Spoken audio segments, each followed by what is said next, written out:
Salut tout le monde.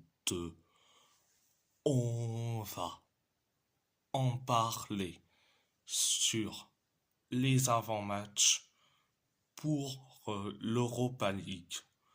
Donc, je vais commencer par le premier avant-match. Anderlecht contre le FC Porto. On va commencer sur les 5 derniers matchs pour Anderlecht. Anderlecht, c'est 4 victoires et un nul.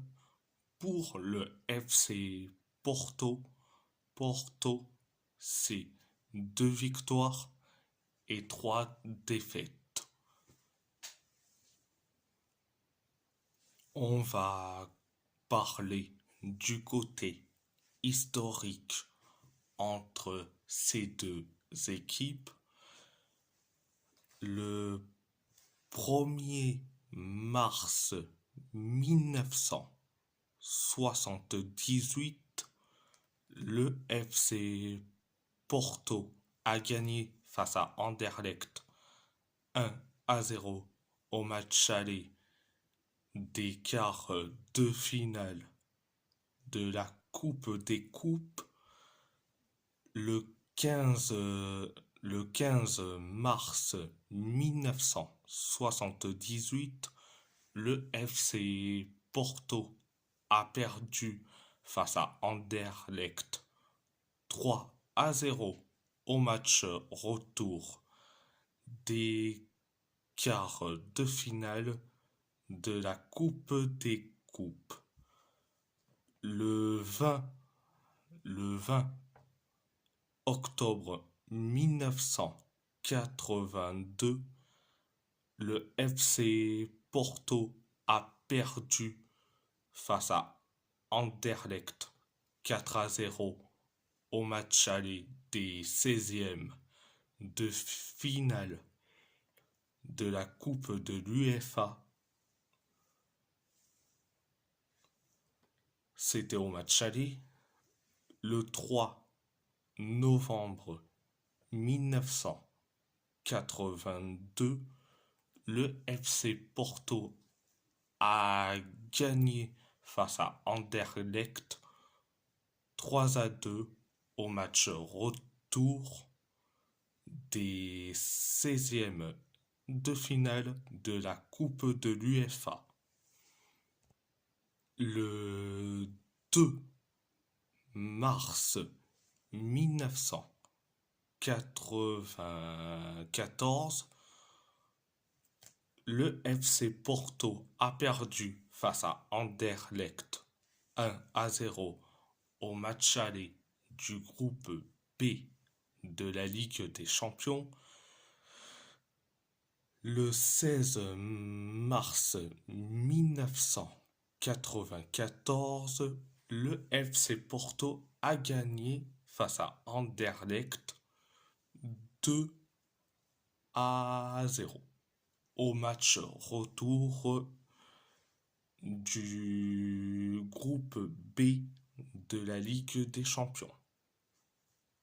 Le 9 août 2000, le FC Porto a perdu face à Anderlecht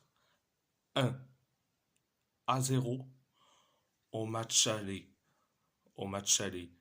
des 3e tours de qualification de la Ligue des Champions.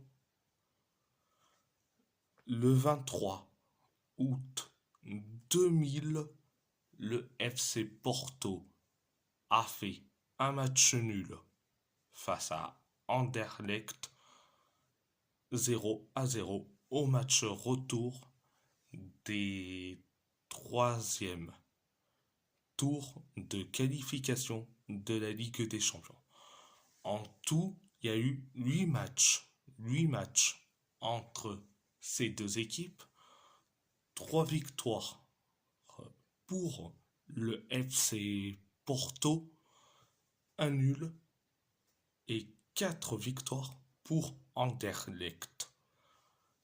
Et en nombre de buts inscrits, 6 buts pour le FC Porto, 6 buts pour le FC Porto, 11 buts pour Anderlecht.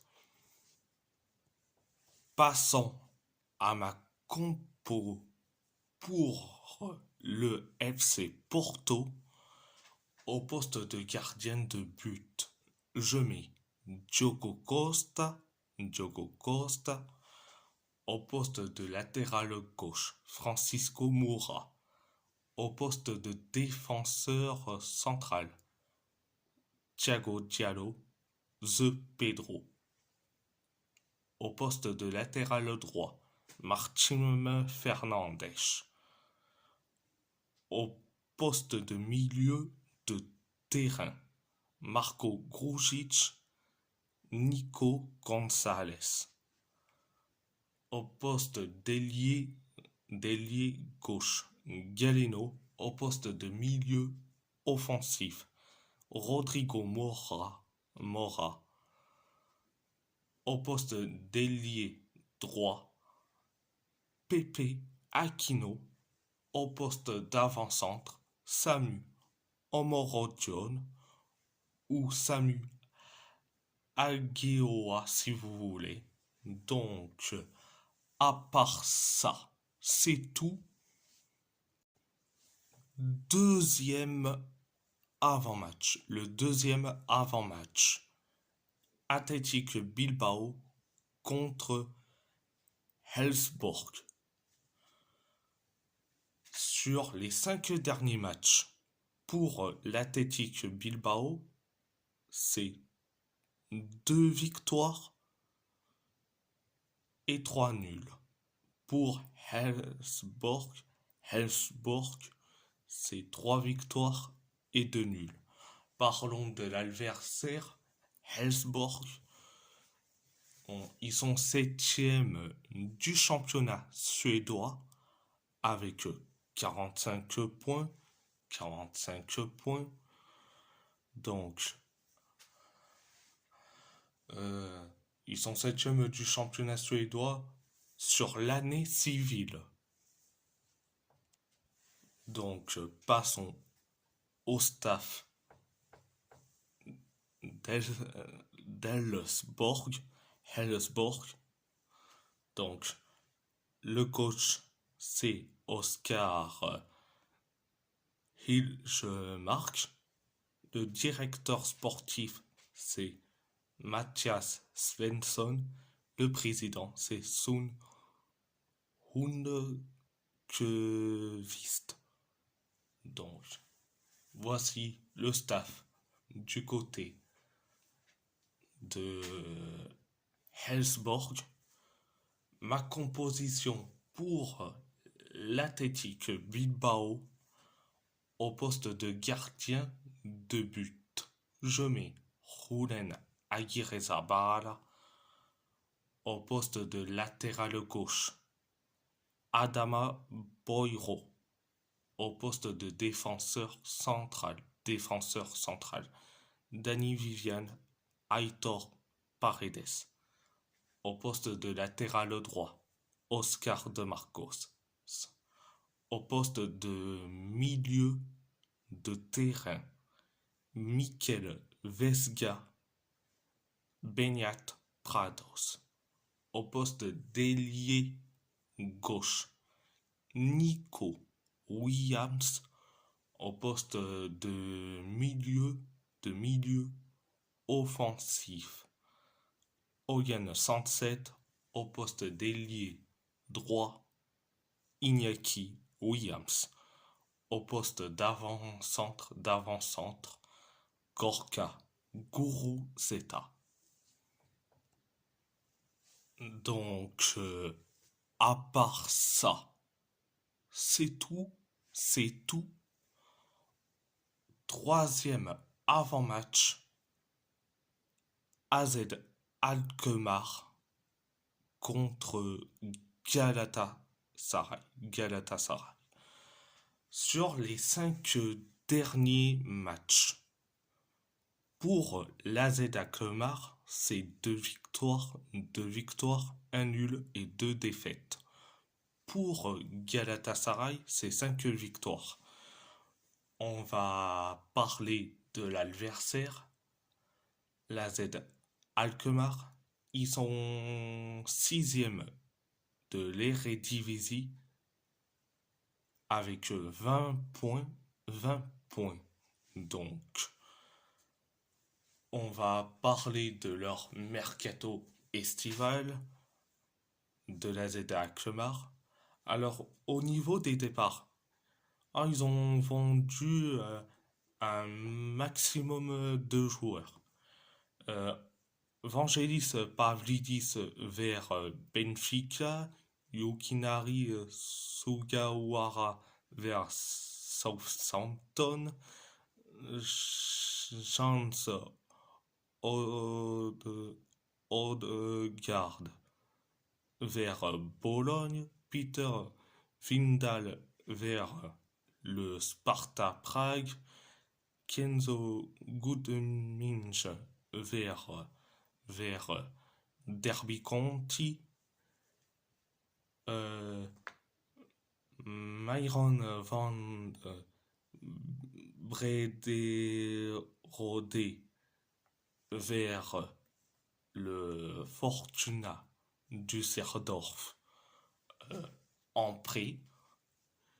Le transfert libre, c'est Danny de Witt vers Bochum et Matthew Ryan vers l'AS Roma. Le seul transfert avec le point d'interrogation, c'est le transfert de Richedly Bazoer vers Konyaspor. Ça, c'est au niveau des départs. Au niveau des arrivées, ils ont acheté Troy Parrott en provenance de Tottenham U21. Seiya Maikuma en provenance de Cerezo Osaka et Jeroen Zoet en provenance de la Spezia. Donc c'est tout du côté du mercato estival 2024 de l'AZ Alkmaar. On va passer au staff de l'AZ Alkmaar. Le coach, c'est Martens.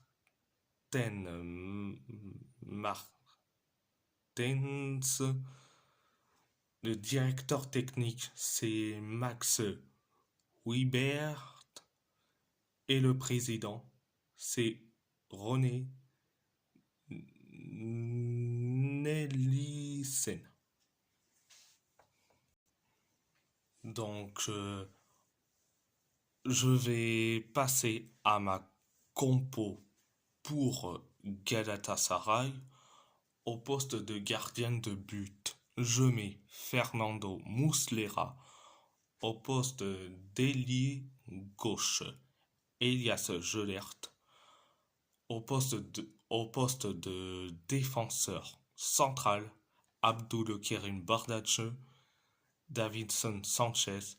Au poste de latéral droit, Metehan Baltache. Au poste de milieu de terrain, Gabriel Sara, Lucas Torreira. Au poste d'ailier gauche, Yunus Hatkoun. Au poste de milieu offensif, Dries Mertens. Au poste d'ailier droit, Barish Alper Yilmaz. Au poste d'avant-centre, Victor Osimhen. Donc, à part ça, c'est tout. Quatrième et dernier avant-match, Tottenham contre l'AS Roma. Sur les 5 derniers matchs, pour Tottenham, c'est 3 victoires. 3 victoires et 2 défaites.